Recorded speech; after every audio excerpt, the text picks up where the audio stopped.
नमस्कार शेतकरी बांधवांनो, महाराष्ट्र राज्यामधील शेतकरी बांधवांसाठी अतिशय मोठी खुशखबर आता राज्य शासनाच्या माध्यमातून देण्यामध्ये आली आहे।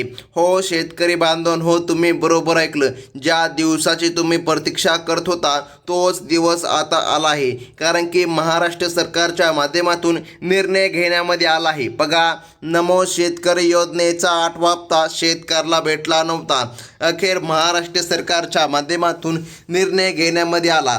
पहा शेतकरी बांधवांनो, मागे या ठिकाणी सर्वजण माहीत होते, सर्व पत्रकार देखील सांगत होते की नमोचा 8वा हप्ता येणार आणि PM किसान योजनेचा 22वा हप्ता येणार। तर मग झालं असं की नमोचा हप्ता तुम्हाला भेटलाच नाही आणि PM किसानचा 22वा हप्ता शेतकऱ्यांच्या अकाउंटमध्ये जमा झाला होता। बघा, तर मग आता सरकारच्या माध्यमातून निर्णय घेण्यामध्ये आला आणि नमो शेतकरी योजनेच्या हप्त्याची अखेर प्रतीक्षा बघा शेतकऱ्यांची संपली आहे। कारण की शेतकरी बांधवांनो, आता सरकारच्या माध्यमातून निर्णय घेण्यामध्ये आला आणि या ठिकाणी शेतकरी बांधवांच्या खात्यामध्ये आता हप्ता जमा होत आहे। त्यासोबत सरकारने आता अधिकृत अशी तारीख जाहीर केली आहे। हो शेतकरी बांधवांनो, गेल्या कित्येक महिन्यापासून शेतकरी बांधव नमोच्या 8व्या हप्त्याची वाट बघत होते। आता डायरेक्ट महाराष्ट्र सरकारच्या माध्यमातून निर्णय घेण्यामध्ये आला आणि शेतकरी बांधवांच्या खात्यामध्ये हप्ता जमा करण्यामध्ये येत आहे। हो शेतकरी बांधवांनो, तुम्ही बरोबर ऐकलं, आता राज्य शासनाच्या माध्यमातून निर्णय घेण्यामध्ये आला आणि पात्र शेतकरी बांधवांच्या खात्यामध्ये हप्ता जमा करण्यामध्ये येत आहे। परंतु शेतकरी बांधवांनो थांबा, हा हप्ता संपूर्ण महाराष्ट्र राज्यामध्ये वितरित केला जाणार नाही, हे मात्र लक्षात ठेवा। कारण की सरकारच्या माध्यमातून 2 कामे करायची सांगितली आहे। ती कामे जर शेतकऱ्यांनी नाही केली तर शेतकऱ्याला हप्ता मिळणार नाही। हो शेतकरी बांधवांनो, त्यासोबत शेतकरी बांधवांनो, सरकारने एक अट घातली आहे। बघा, लक्षपूर्वक माहिती जाणून घ्या शेतकरी बांधवांनो। ती अट म्हणजे बघा, संपूर्ण महाराष्ट्रामध्ये वितरण होऊ शकत नाही, कारण की हे वितरण सरकार DBTच्या माध्यमातून करीत आहे। म्हणजे की बघा, तिकडून बटन दाबलं की इकडे या ठिकाणी मेसेज येणार आणि शेतकऱ्यांच्या खात्यामध्ये पैसे ट्रान्सफर करण्यामध्ये येणार। तर मग महत्त्वाचं म्हणजे की बघा, सरकारने सांगितलं आहे टोटल 3 टप्प्यामध्ये हे वितरण पार पडणार आहे। म्हणजे की शेतकरी बांधवांनो, जर पूर्ण सांगायचं झालं, आज या ठिकाणी 12 जिल्ह्यामध्ये वितरण पार पडणार, त्यानंतर पुन्हा 12 जिल्ह्यामध्ये आणि त्यानंतर पुन्हा 12 जिल्ह्यामध्ये, म्हणजे की टोटल करून या ठिकाणी 36 जिल्ह्यामध्ये वितरण पार पडणार आहे।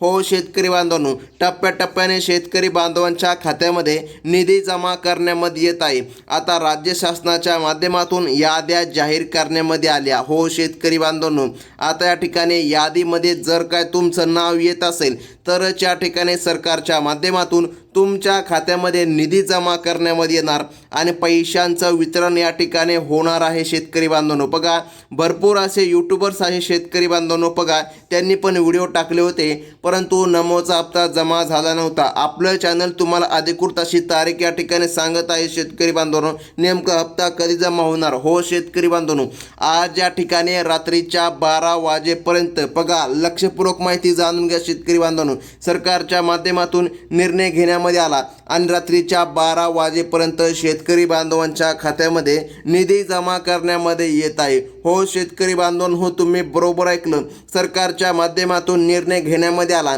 आणि बघा सकाळपासून शेतकऱ्याला मेसेज यायला सुरुवात देखील झाली आहे। आज सकाळपासूनच वितरण सुरू झाले, तुम्ही स्वतः मेसेज देखील स्क्रीनवर पाहू शकता। बघा, IDBI बँकेमध्ये या ठिकाणी मेसेज आला आहे, नमोचा 8वा हप्ता या ठिकाणी एका शेतकऱ्याला भेटला आहे, त्याचा मेसेज या ठिकाणी आपल्या स्क्रीनवर आहे। शेतकरी बांधवांनो बघा, तुम्ही स्वतः या ठिकाणी पाहू शकता। आज सरकारने टोटल या ठिकाणी 12 जिल्ह्यामध्ये वितरण करण्याचा निर्णय घेतला आहे। आता ते 12 जिल्हे कोणते आणि तुम्हाला कोणते 2 कामं महत्त्वाची करायची आहे, सर्व काही आपण अगदी सविस्तर अगदी 1 मिनिटामध्ये आता जाणून घेऊया। तर मग शेतकरी बांधवांनो, लक्ष देऊन बघा, ते म्हणजे की जिल्ह्यांची यादी। तर पहा शेतकरी बांधवांनो, तुम्ही स्वतः पाहू शकता, ती म्हणजे की जिल्ह्यांची यादी महाराष्ट्र सरकारच्या माध्यमातून आता यादी जाहीर करण्यामध्ये आली आहे। हो शेतकरी बांधवांनो, नमोचा हप्ता याच 12 जिल्ह्यामध्ये जमा करण्यामध्ये येत आहे। बघा, त्यामध्ये प्रथम क्रमांकाचा जिल्हा येतोय तो म्हणजे की ठाणे जिल्हा, त्यानंतर येतो आहे नाशिक जिल्हा. जर नाशिकमधून तुम्ही आपला व्हिडिओ बघत असाल तर तुमच्यासाठी मोठी खुशखबर महाराष्ट्र सरकारच्या माध्यमातून आली आहे. आता बघा, पुढील जिल्हा सरकारने सांगितला आहे तो म्हणजे की नागपूर.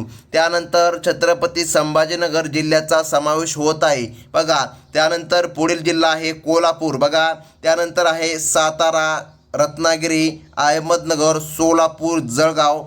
बघा, आणि पुढील 2 जिल्हे अमरावती, सांगली. हो शेतकरी बांधवांनो, हे टोटल 12 जिल्हे आहे. याच 12 जिल्ह्यामध्ये महाराष्ट्र सरकारच्या माध्यमातून शेतकरी बांधवांच्या खात्यामध्ये हप्ता जमा करण्यामध्ये येणार आहे. हो शेतकरी बांधवांनो, आज या ठिकाणी 12 जिल्ह्यामध्ये वितरण पार पडणार आणि रात्रीच्या 12 वाजेपर्यंत तुमच्या खात्यामध्ये हप्ते जमा होणार. बघा शेतकरी बांधवांनो, सकाळपासून वितरण सुरू झालं आहे आणि रात्रीच्या 12 वाजेपर्यंत शेतकरी बांधवांच्या खात्यामध्ये निधी जमा करण्यामध्ये येणार. आता शेतकरी बांधवांनो, तुम्हाला 2 कामे तात्काळ करावी लागणार, तेव्हाच तुमच्या खात्यामध्ये हा निधी जमा होणार. बघा, अन्यथा या ठिकाणी निधी जमा होणार नाही. बघा, सरकारने पहिलं काम या ठिकाणी शेतकऱ्याला सांगितलं आहे फार्मर आय डी. बघा, जर तुम्ही फार्मर आय डी कार्ड काढलं असेल तर तुम्हाला हप्ता मिळणार. आणि दुसरं महत्त्वाचं काम ते तुम्ही तात्काळ करू शकता, ते म्हणजे की EKYC. जर तुमची EKYC आतापर्यंत झाली नसेल तर बघा, तात्काळ EKYC करून घ्या. कारण की ज्या शेतकरी बांधवांची EKYC पूर्ण आहे अशाच शेतकरी बांधवांच्या खात्यामध्ये नमोचा हप्ता जमा करण्यामध्ये येणार. हो शेतकरी बांधवांनो, अगदी या ठिकाणी काहीच मिनिटांमध्ये आपण सविस्तर या ठिकाणी 12 जिल्ह्यांची यादी पाहिली आहे.